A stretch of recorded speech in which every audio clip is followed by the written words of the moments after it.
Hey, this is Massex with a brand new One Punch Man the Strongest video. And where are the remaining SSRs? We're going to talk about that today. We have some information and we don't have some information. Well, what we do know for sure is, of course, that you can get Drive Night as well as Hellfire Flame in the daily offer. So, yeah, you gotta buy them right now. What's the future hold for those two? Well, it is at least been provided that those two characters will at some point become part of the heroic recruit. Problem is, we don't have a timeline. That could be 3 months from now or 12 months from now. So yes, thank you developers for providing such precise information on those two characters for us. But then the question always becomes do you even care? Well, they're both solid characters, okay? But is it worth the grind and how long it's gonna take? Well, I went hard on Drive Night, and I'm still working on Drive Night, and you can get the keepsake in the claw machine currently. Drive Night was released previously as kind of a counter to SSR Genos. Never really met that, but is a really solid character. The problem is it takes some building and time and specific team comps to really make him effective. So he's long term, and the way they have set him up now, it's going to make it incredibly difficult to maximize this character to really be able to get the character's full potential. You know, it's nice because he's a high tech. We have so few high techs that are that good. He's a hero, tactical transformation, continuous damage reduction, burst at no cost. You don't really care much about his basic attack. It just deals 130% attack damage to a single target. His ultimate attacks each enemy in a row with 3 combo strikes for 120% attack, inflicts the main target with field for 1 turn, takes DOT by 160% attack. Before action, in silver state, targets in the same row will take a fixed total amount of charge damage, which is nice. Target affected with field will suffer 1 layer of charge by 240% of attack up to 4 layers. Every layer grants a minus 500 energy gauge, and then of course the passive. It grants 40% ultimate damage reduction and only gets better if you 5 PM to all allies for 2 turns, permanently grants 50% non-crit damage reduction, reduces his own speed, so that's one thing you do not have to worry about this character is putting 0 speed on him because he's gonna get nerfed anyway from himself. When enemies suffer field damage, Drive Night will transform into a silver state, which we talked about before in the ultimate.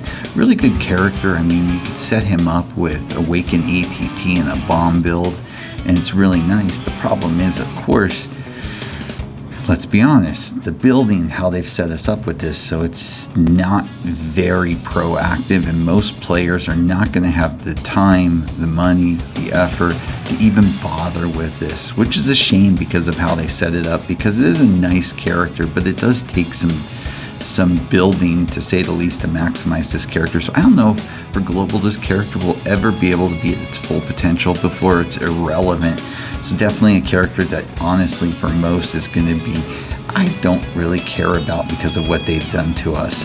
The other one is Hellfire Flame. Hellfire Flame is a duelist, and again, we know we have so few good duelists. Villain, front row burn, tenacity boost.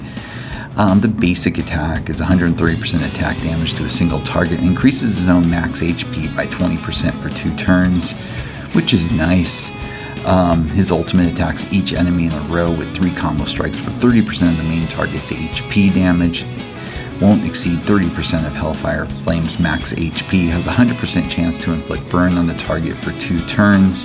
100% attack is DOT. And the passive, when battle begins, grants shield boost to himself and surrounding allies. Resilience, tenacity will absorb DOT and injury, internal injury, and charge damage. Lasts for 2 turns. At the beginning of each turn, grants tenacity to his column, absorbs damage by 20%. So again, a really nice character for this meta, but let's be honest, it's going to be freaking difficult to build this character the way they set it up, and we don't even have his keepsake yet.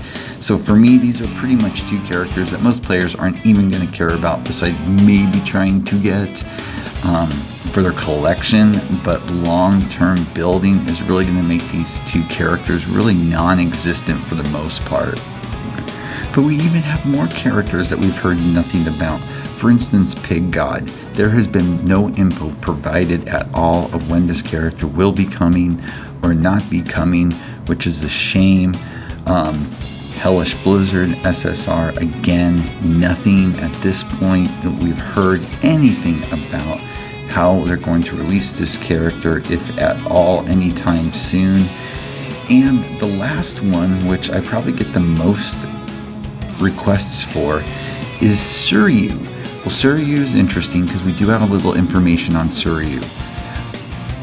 At this time, it is planned for the release of Suryu to come out in the Heroic Recruit in late October.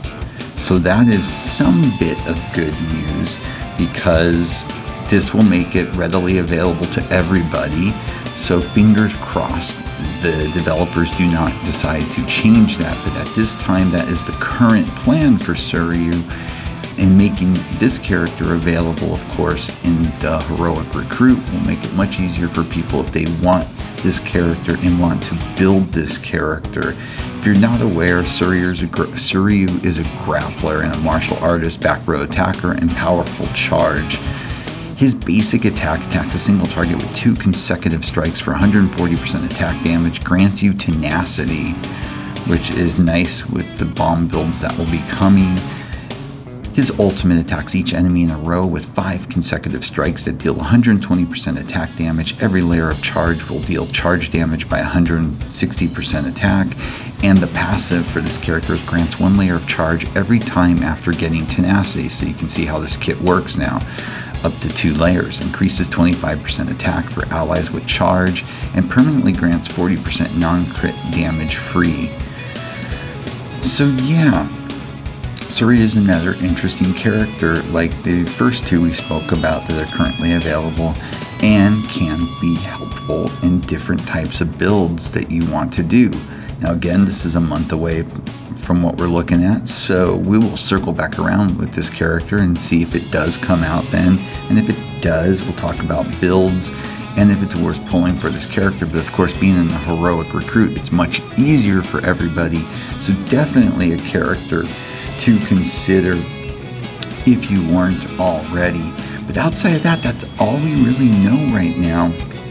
I'm hoping we get some information, especially on Pig God.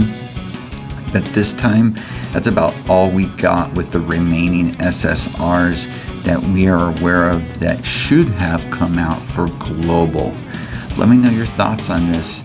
Let me know what you think about these choices by these developers. God, I don't even want to talk about it. But with that, as always, please like and subscribe. It helps a lot. Have a great day.